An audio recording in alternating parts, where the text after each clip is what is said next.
Good day, everyone, and welcome. I'm Lucy Carone Elliott, the president of the DC chapter, and I'm excited to have you here for today's session, Speak to Impress, your 60-second elevator pitch. In this webinar, we'll dive into how to craft an elevator pitch that communicates your unique value and leaves a lasting impression in just 1 minute. Whether you're preparing for an interview, networking event, or looking to make a connection, your pitch is key to standing out. Our focus today will be on three core objectives. First, we'll help you create a confident and impactful pitch that truly reflects your strengths and skills. Next, we'll discuss how to tailor that pitch specifically to the companies and career goals that you're targeting. Finally, we'll cover delivery techniques that will ensure your pitch feels natural, confident, and memorable, leaving a strong impression every time. By the end of this session, you'll walk away with a clear, concise pitch that you can confidently use to open doors and create valuable opportunities in your career. We are fortunate to have a seasoned expert, Victor Alonso, leading us through the session and sharing insider tips for perfecting your pitch. We're excited for you to join us and can't wait to help you master your elevator pitch. So without further ado, I'd like to introduce Victor Alonso, the chapter president of Houston. Before we begin with your insightful presentation, could you please take a moment to share a brief introduction about yourself? Absolutely. Yeah. Well, hi there and welcome. Today, we're going to talk about your elevator pitch. And as you just heard, basically it's how to craft it, refine it, and deliver it with confidence. But, before we dive into that, let me kind of talk about who I am. Victor Alonso, chapter president of the Houston chapter, also managing principal at Executive Wise Consulting. In my professional life, I'm dedicated to helping organizations and leaders successfully navigate change and transformation. Over the course of my 25 years in corporate America, I spent about 2 of those decades working in management consulting, partnering with top tier firms and supporting a broad range of organizations through critical transitions. My specialty is transformational change. That means I work with C-level executives to drive strategic initiatives and help their teams deliver sustainable and meaningful results. Now, when it comes to driving change, communicating a clear and compelling value proposition isn't just important, it's essential. It's a core part of the discipline and one I've been practicing and refining for many, many years. So my goal today is simple. I want to help you feel more confident and more prepared and more authentic in telling your story because your voice and your value matters. So let's get started.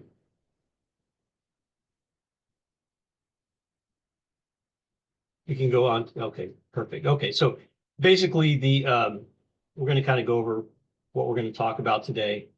And it's kind of the learning what makes an elevator pitch compelling, right? Tailoring your pitch to the recruiters and companies, and gaining confidence, especially in a virtual setting. I mean, because obviously this is going to be a virtual environment, so a little different than face to face. And then, of course, now because this is a webinar, we're not going to be able to practice this sort of feedback, but I will at the end of the session invite you guys to feel free to kind of reach out to me later if you want to have some critical feedback on that. So but before I get started, I do want to kind of share kind of a quick little story. When I was still in college many years ago, I'd forgotten when that was, but I remember while I was in college, I was probably in my early 20s. I attended my first career fair. I mean, it wasn't virtual then, but it was a career fair. And I remember when I was talking to a recruiter, I completely froze because one of them asked me, "So tell me about yourself." And I really wasn't ready for that kind of experience. It's really my first time. And I had no idea what to say at first. And so I really wished I had this kind of information that I'm about to share with you. So yeah, this will be for, especially if you're very new in your career. Hopefully this will be helpful. But even if you're seasoned and you've gone through this before, hopefully this will be kind of like a refresher. So yeah, let's move on to the next screen. So I think let's see, are we on the next screen? Let's go ahead and move on to the next screen. We can. Well, anyway, I'm going to go ahead and talk about it until we get the screen changed. But basically, I want to talk about why first impressions are everything. There's this thing about 7 seconds, and research shows that people form impressions in just 7 seconds. That's barely enough time to say your name, but it's very important because just that little time window can make all the difference in the world. So that's the opportunity where you can actually make a difference in what you have to say. Now imagine you're at a virtual career fair, like the one that we're talking about this year, and you're not just up against this time frame, this small window of time, but you're also, um, you know, one of many candidates potentially that are in front of a recruiter on their screen, obviously. And as recruiters are very busy, they're multitasking, right? So this is the opportunity where you really need to grab their attention. So that's why that little time window is essential, and you're competing against other candidates in real time. I remember talking to a recruiter once, and they said they made a decision within the first 10 seconds.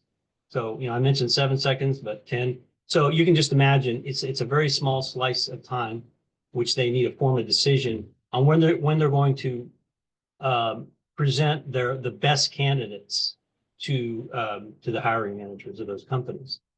So you might be a great candidate, but it's about what you say and about the attention that you can grab from them that can make the difference. And that's how quick it happens. So yes, first impressions do matter. And that's why your pitch needs to be polished, clear, and confident. And going to the next section, the anatomy of an elevator pitch is also essential. I mean, it really has, I would say 4 key elements, and that's kind of what I've summarized here. I mean, different people, different experts might say there's 5, and some might say there's 3, but there's kind of these are kind of the basics, what it needs to contain. First of all, it's who you are, right? This could be as simple as your name, your major, your current role, what you do in the field. But the key is you want to keep it clear and friendly. Keep it simple. Next, it's what you do. If you're a student, this might be your major, your recent project, something you're doing in your internship. For professionals, that you're already out there, you've had experience, it's probably going to be your current job or an area of expertise. Then, you're going to talk about what you want, right? This is the part where you say what you're looking for. You're looking for a summer internship, for example. If you're a student, a full-time job. Maybe you're pivoting in your career if you're more of a seasoned professional.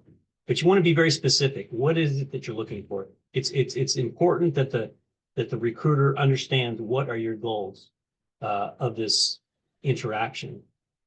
And then finally, what makes you unique? Think about how you add value.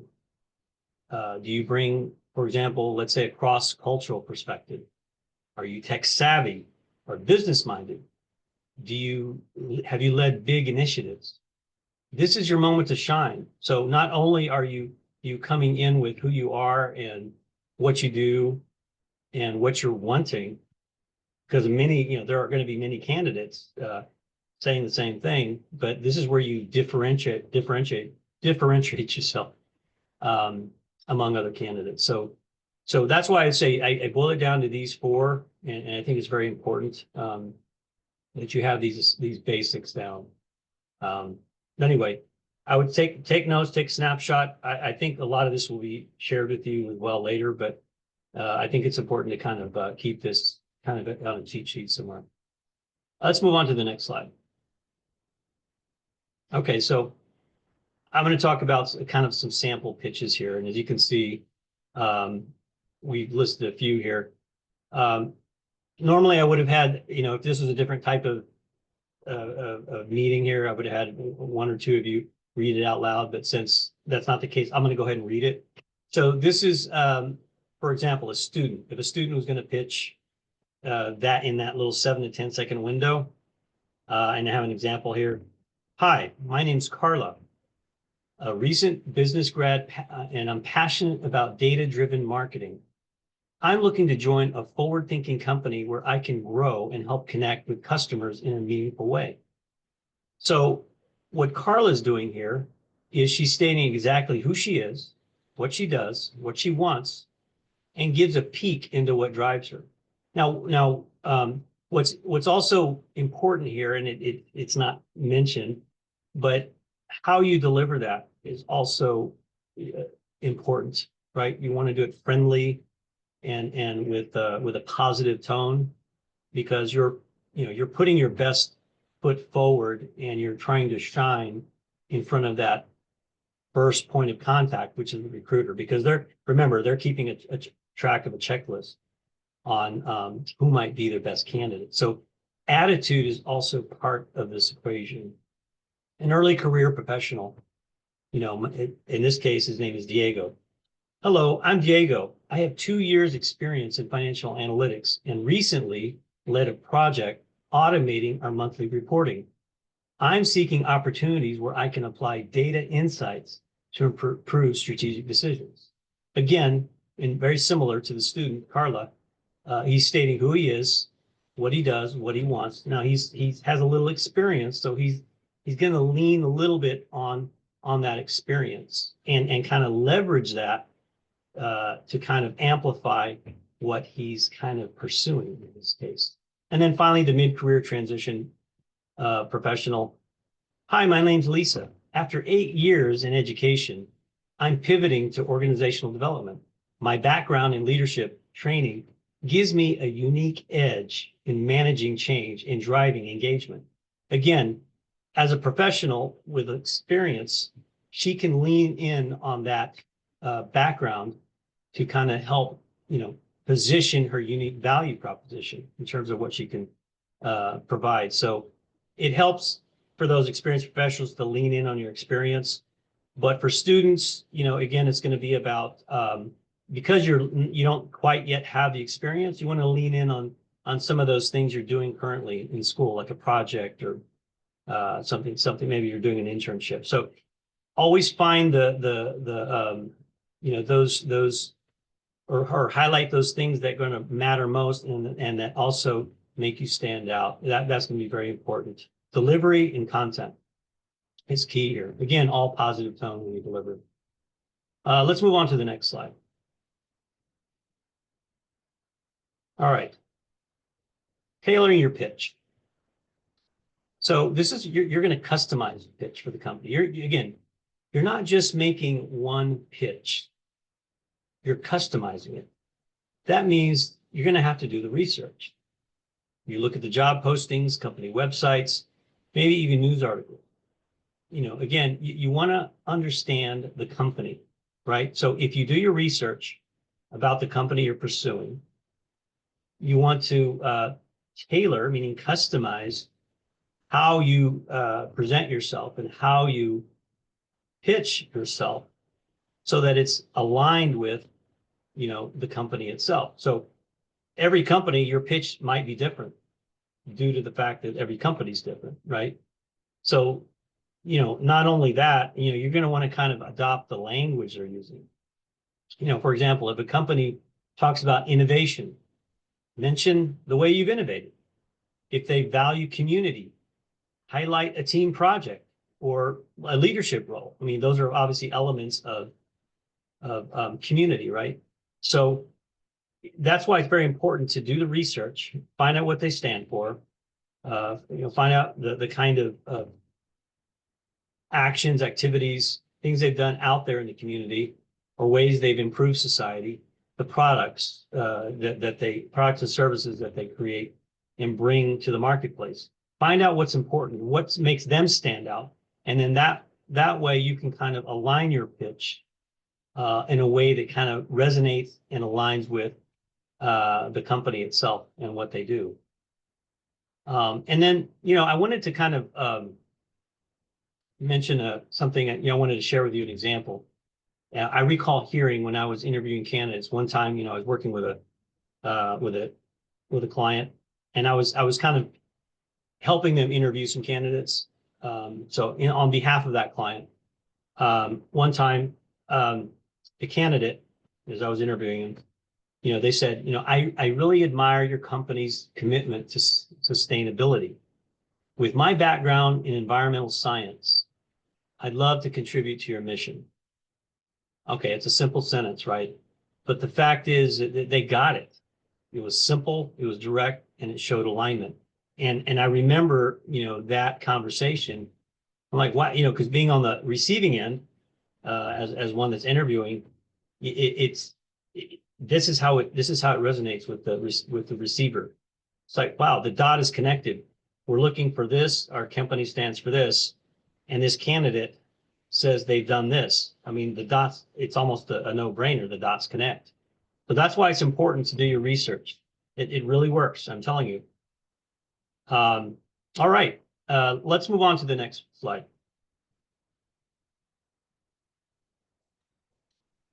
All right. Okay, virtual presence matters. Okay, so we're here in a virtual environment right now, right? So the look and the sound is essential. How you look, how you sound, right? Because in a virtual fair, in a career fair, your screen is your stage, right? I mean, right now I'm on stage, like with you, you're listening to me. I can't see you all, but I know that I'm reaching. I know that there's at least a few of you out there that are listening to this. So I'm on stage here. But when you're in a virtual environment, you're going to be on stage, right? So you need to think about how you look and how you sound, right? You can practice. Look at the camera when you're speaking. That's how you stimulate eye contact. Sit up straight, smile.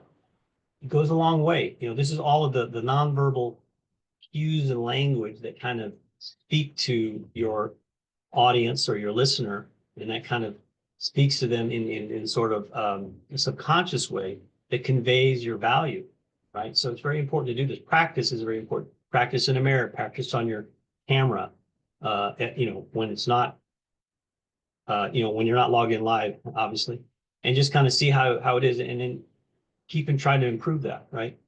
But make sure also the lighting is good, right? I think we have good lighting here, hopefully, and it sounds well. But you may not, everybody's environment's gonna be different when you're logged in. Whatever environment you're in, you want to make sure that the light is good. Your background should be clean and clear of any distraction. That is very important too. Like, for example, you're watching this webinar now and you see these blue backgrounds. It's clean, it's clear. You're not distracted by anything behind me. We all have the same background, right? So that's key. So you can focus in on what I'm saying and what I'm talking about. So you can stay locked in on the messages, and therefore your audience, who you're speaking with, are going to be locked in on you, right? I recall in my when I was helping candidates and so forth. One time, I had a candidate, they had a great pitch. I was really impressed. And, it's really funny. Their background, they didn't have a background on. So I saw all this laundry in their background.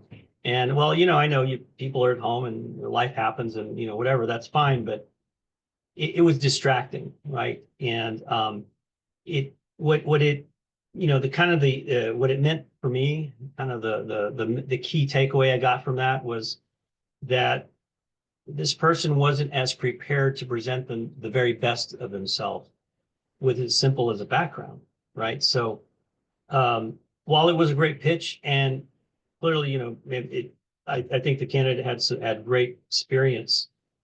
It was a distraction.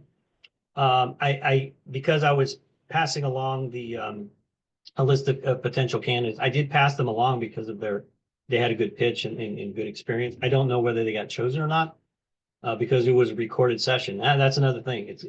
A lot of times your interview is going to be recorded, right? So that first impression will continue to be a first impression for others to view later. So I don't know if they got selected, but I can just tell you, for me, it was a distraction. And I can only imagine that anyone else viewing that same recording, it would have been a distraction. So just think about that too. How you look, how you sound, your environment, your background, all that makes a difference, right? And you think about it. None of this has to do with your experience, but at the same time, it all has to do with how you present yourself. So that's part of the pitch, right? All right, so that's it on virtual presence. Now let's move on to the next section. Okay, practice makes polished. Best, you've heard you kind of heard the saying, practice makes perfect. No one delivers a great pitch the first time, right? It does take practice.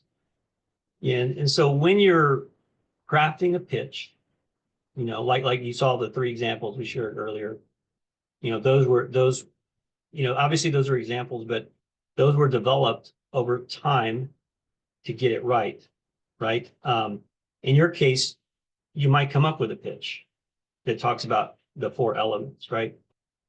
So what I'm saying is figure out what that paragraph is going to be, the content of your delivery of your pitch, the elevator pitch, let's say, and practice it out loud, right? Practice it in front of a mirror if you can. You don't necessarily have to memorize it right away, but the more you keep saying it, it's going to stick, and it will, you will memorize it over time. But because each time you say it, it might sound a little different. You might use a different word here and there, but the essence and the spirit of the message should still be consistent, right? So practice is important.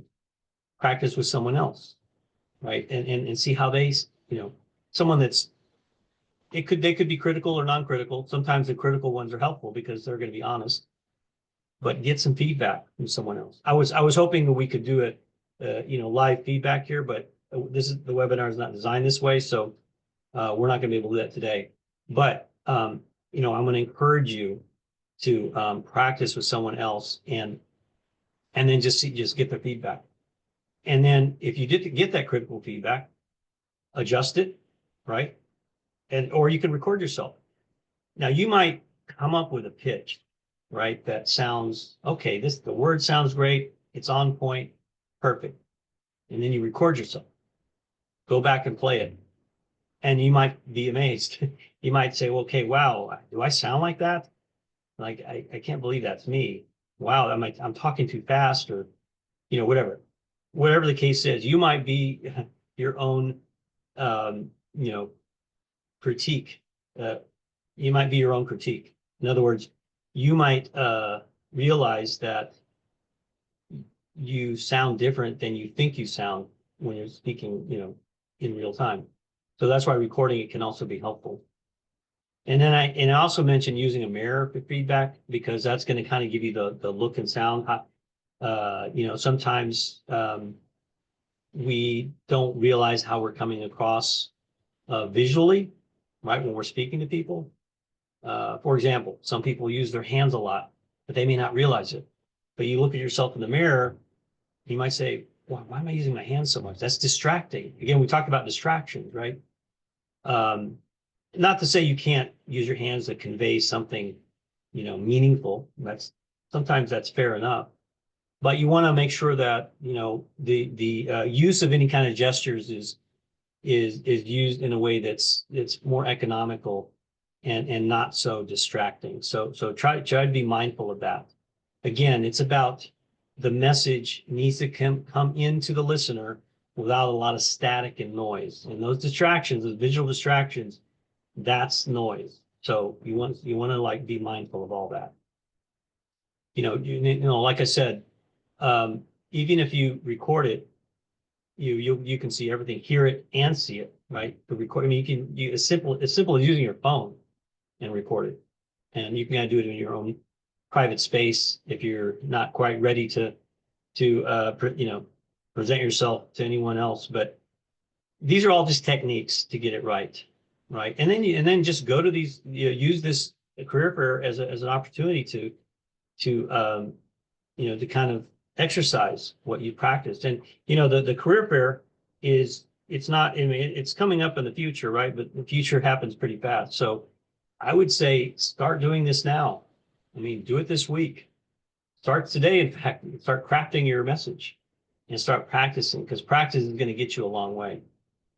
Um, I remember working with somebody, because I also do executive coaching, right? So I work with people directly on how to improve themselves in this professionally, right? And so, I remember working with someone who recorded their pitch 10 times, and finally she got it right, but it took 10 times. And on when she finally got it right, that 10th time, this wasn't like all in one day. I mean, it took several days.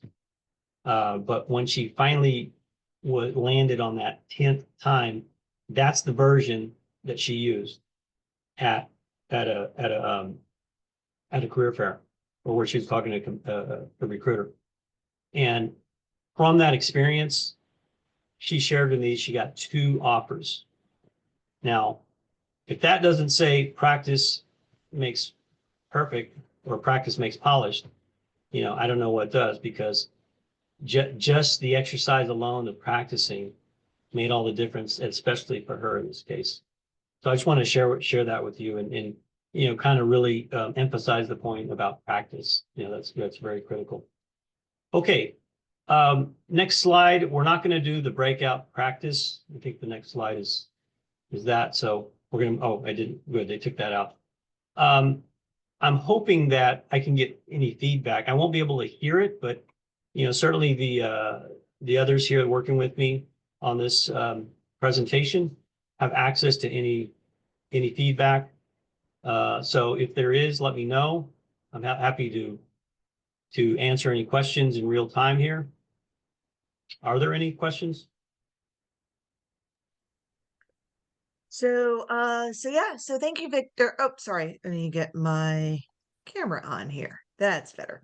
So I want to thank you, Victor, for this presentation. These are some really great insights on how to craft the confident and impactful elevator speech that helps communicate our value, how to tailor the pitch to align with specific companies and career goals, and how we could practice delivery techniques to make a strong, lasting impression.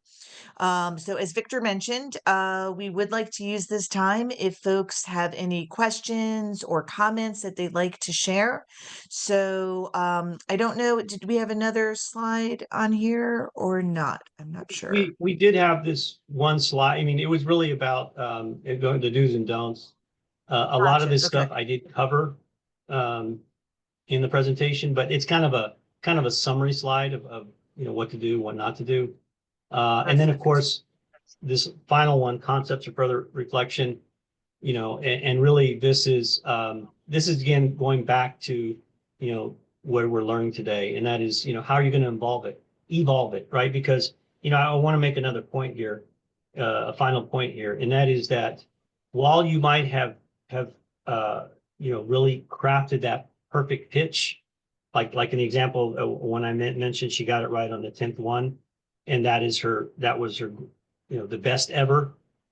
Just realize that best ever pitch will evolve, because as you evolve, as you progress in your career, you're going to have new experiences, new work experiences, um, new companies. I mean, so many factors are going to shape how you communicate and convey your value proposition later. And your value proposition, I mean, your value add, from a perspective of what you bring to the table, will change too. That'll evolve too, because as you're gaining more experience in time, you're also bringing more value. So it will evolve. So yes, it's a snapshot in time of the perfect pitch that you might finally get, but expect that it'll evolve. And that's a good thing, because you're improving, right?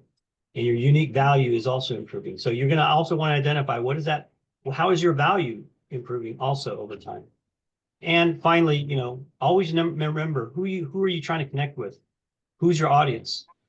Because who your audience is how you're going to shape your pitch. So hopefully that's, some additional concepts to reflect on, and hopefully this was helpful for those that Well, it's logged in tonight. definitely generated a few questions for us.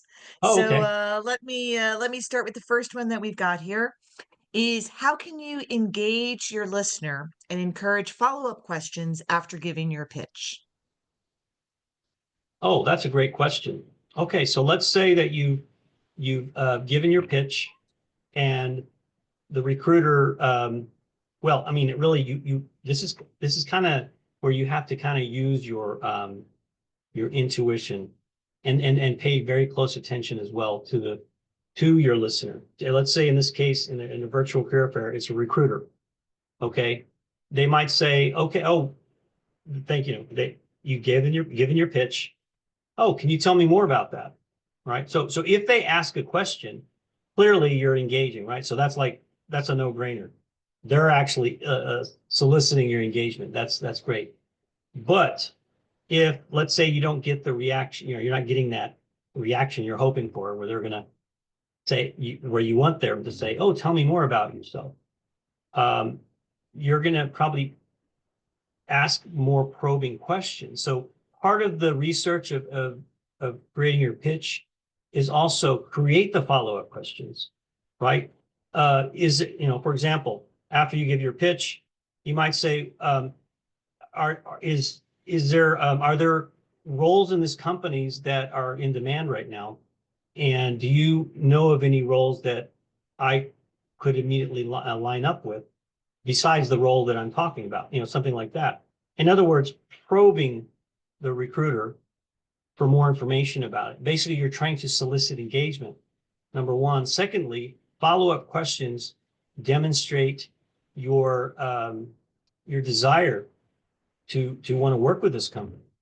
So it's not just you're just passing through and just hoping you're trying to see what sticks, but you're actually showing a lot of interest. Again, that attitude of really wanting to engage, that in and of itself is a value add, and that what makes you stand uniquely among other candidates. So hopefully that helps answer the question. Yeah, super helpful. So next question. How do you wrap up an elevator pitch effectively without losing momentum or seeming abrupt? Okay, this is a great question too. And first of all, always have about two probing questions in your back pocket, right? You want to make sure that that it's not quick, it's short and sweet, but you always want to have enough to where the conversation is enriching for both of you. It's enough information for you to learn about the company, and it's enough information for the recruiter to learn about you and the value that you bring. So there's that. Have the two, let's say at least two questions on the ready. And then secondly, always have the next steps. Don't wait for them to say next step. You give your next step. I'd like to thank you for the information, recruiter, for example, whatever the name is. I really want to learn more about this position and this role, and I'd like to follow up with the next steps, or who can I speak with next? What is the next step in the process, and who can I speak with? When can I set up the next interview if that's possible? In other words, ask for the next step, right? You're not demand it, but you want to ask it in a friendly way. And so you're accomplishing a couple of things here. Number one, you're getting to how to exit that conversation, right? And number two, you're demonstrating that you're ready to move on to that next step.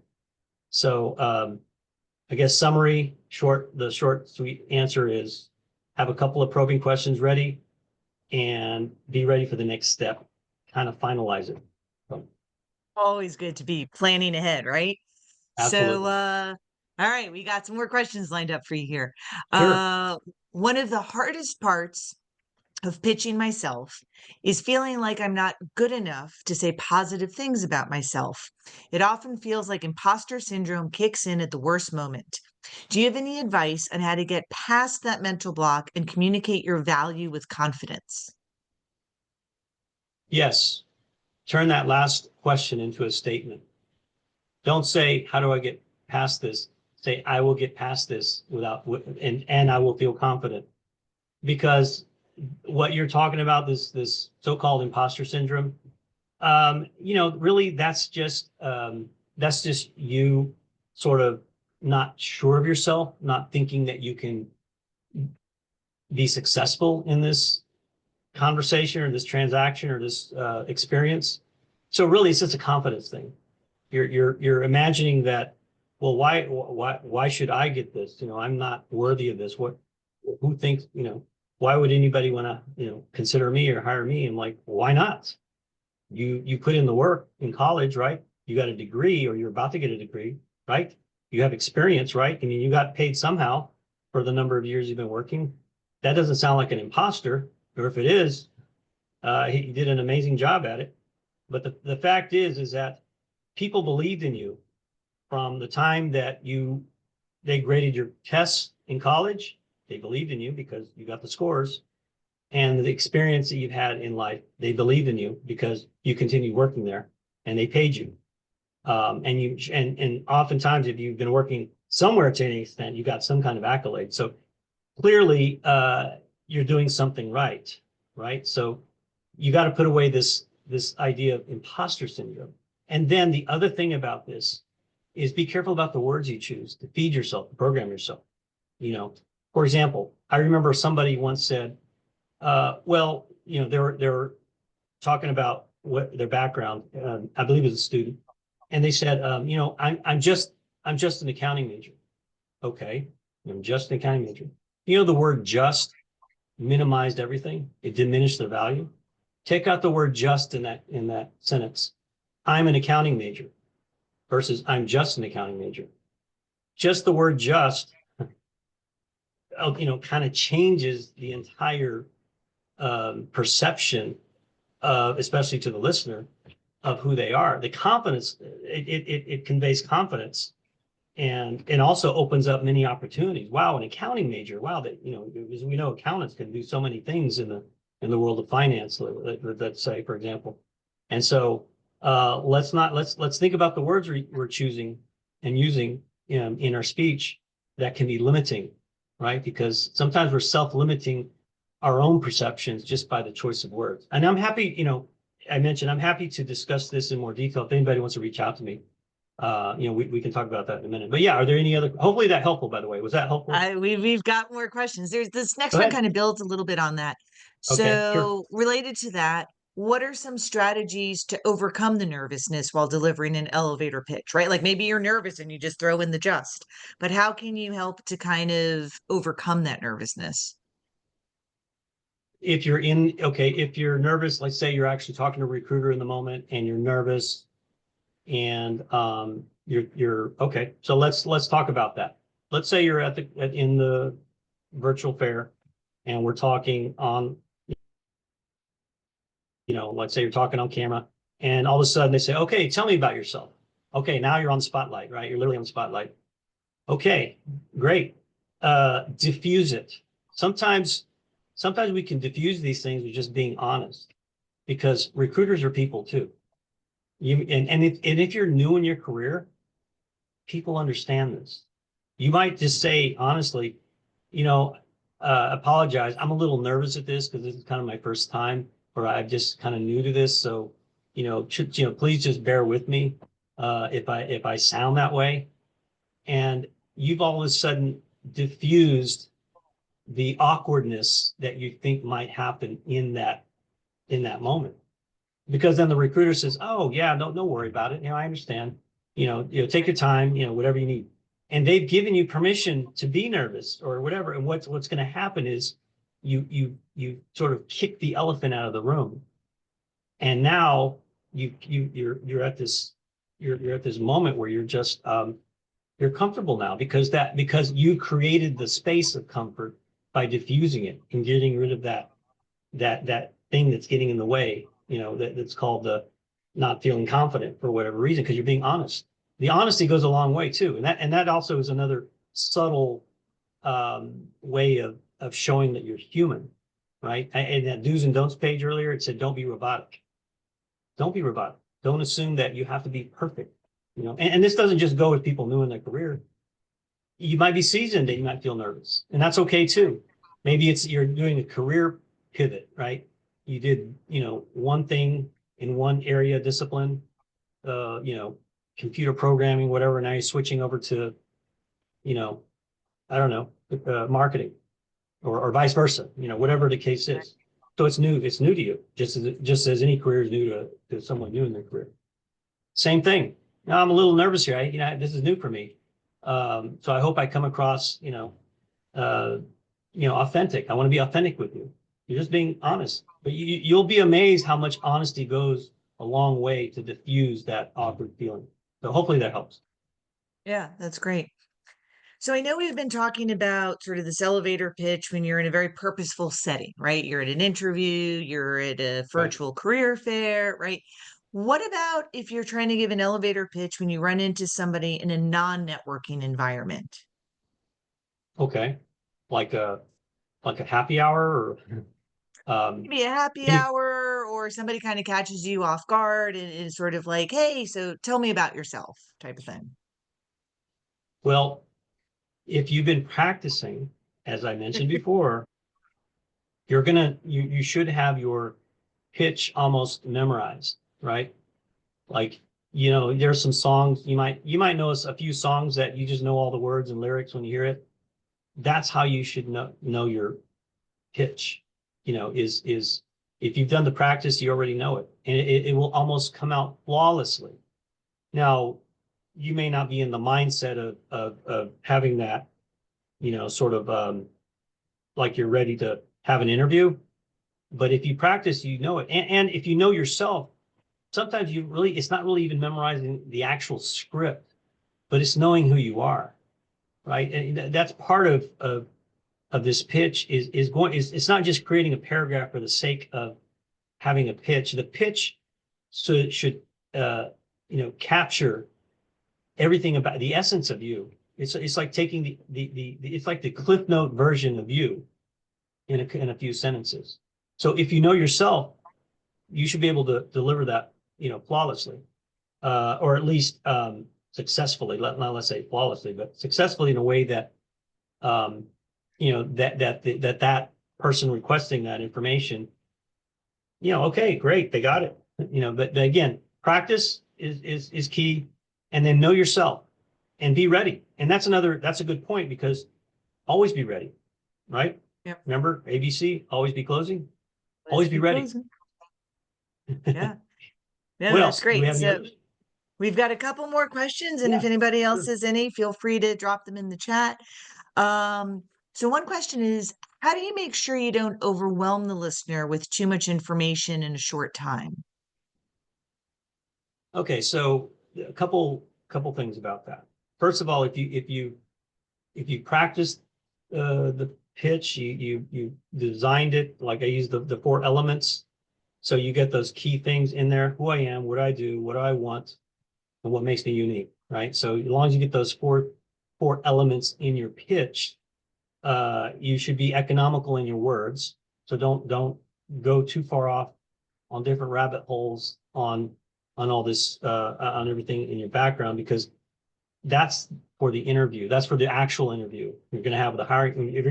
If that recruiter is going to pass you on to the next, you know, the hiring manager, then that's where you have those deeper discussions, because you're going to have like an hour, you know, let's say sometimes it's 45 minutes to an hour of an interview with a potential hiring manager, or it might be a couple of interviews, right? Depending on, you know, where you're at in your career. Sometimes there's multiple interviews. And so that's where you go deep into your background. But in terms of the recruiter, you stick to those four elements. Keep it simple, right? Keep it simple. Um, and those are remember, concise and simple. If there's more they need to know, they will ask, because that last element, the unique value that you bring, that should be the thing that the recruiter, that sparks the question in the minds of a recruiter, like, oh wow, this is how you're different, tell me more about that. let them, put the boundaries around, what's overwhelming, but keep it simple and concise, because that they don't need to hear anything else at that point. They just need to know, are you going to be a possible candidate or not? Right. So, because you're not going to be working for the recruiter. They're just passing along your resume to the next hiring manager. So hopefully that helps. You want to keep it concise and simple. Oh, that's very helpful. And I think our last question is sort of like a different angle is how do you recommend dealing with situations where the listener seems uninterested or distracted while you're giving your pitch? Okay, good question. That can happen. I mean, that's in my career a consultant. I've worked with many those in very high level positions, and I can tell you many times, I sense that they might be distracted. Maybe they look at their watch, or there's other people in their team that are, maybe they're busy on, or they're on the computer, they're reading an email. Anyway, the point is that they seem to be distracted. So, what I often want to do, and if I sense that that's happening, I may preempt, this is you almost have to kind of read the room, so to speak. And that is, when you're about to engage with a recruiter, you want to get a sense of their attentiveness, right? Do they seem very hurried and multitasking, where they can be easily distracted? Or do they seem like they're very welcoming and kind of ready to give you that open armed engagement, right? So you kind of have to sense that, right? And so, one courtesy way to kind of glean more into that is to ask directly, do you have a moment, to speak? Can I get your attention for a few moments? I mean, literally ask it, but you can ask it in a very tactful and polite and friendly way. Do you have a few moments can I get your attention for a few moments? You know, and just by asking, it almost like they almost feel compelled to, like, okay, yeah, tell me more about this. They're almost going to mirror your action, right? You've heard of the mirroring effect. When what you do, someone will mirror it oftentimes. And so, the key to that happening is you have to be very direct. You have to have confidence in that statement. You can't, sort of come across as not confident. But hey, do you have a moment? Do you have just a minute or two? I want to, kind of run something by you real quick, and whatever. So get their attention in that way, and by doing that, number one, you're basically asking for their permission, for their attention, and two, you're kind of compelling them subconsciously to pay attention to you. But again, you don't have to do that every time.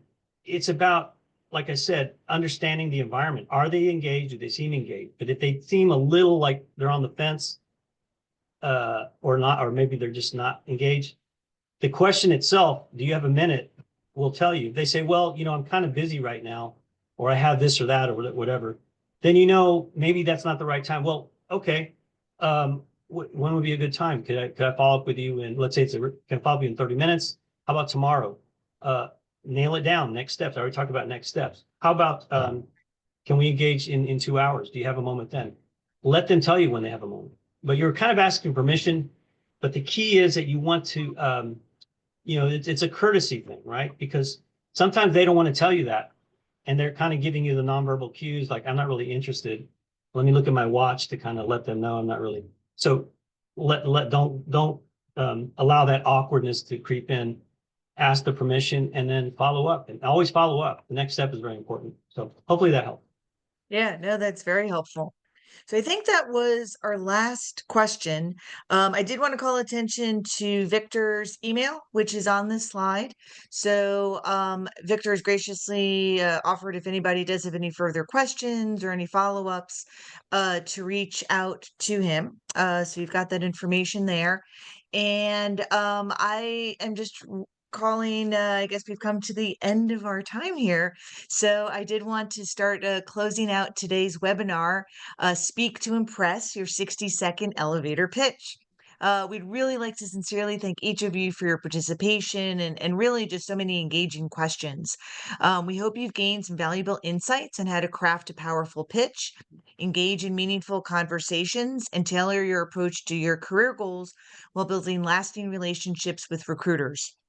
And there are definitely some great takeaways that I hope each of you has, gathered today. Uh,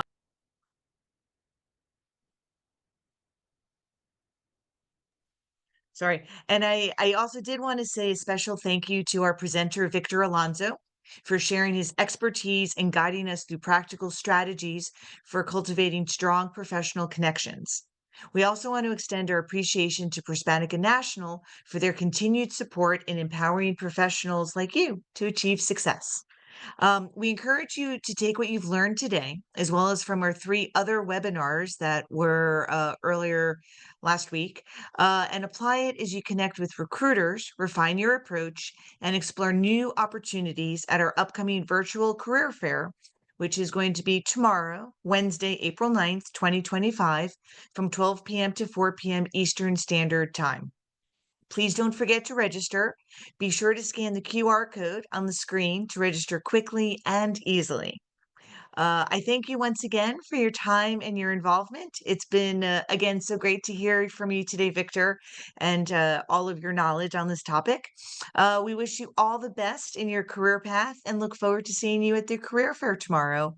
Thank you very much. All right. Thanks, everyone. Pleasure.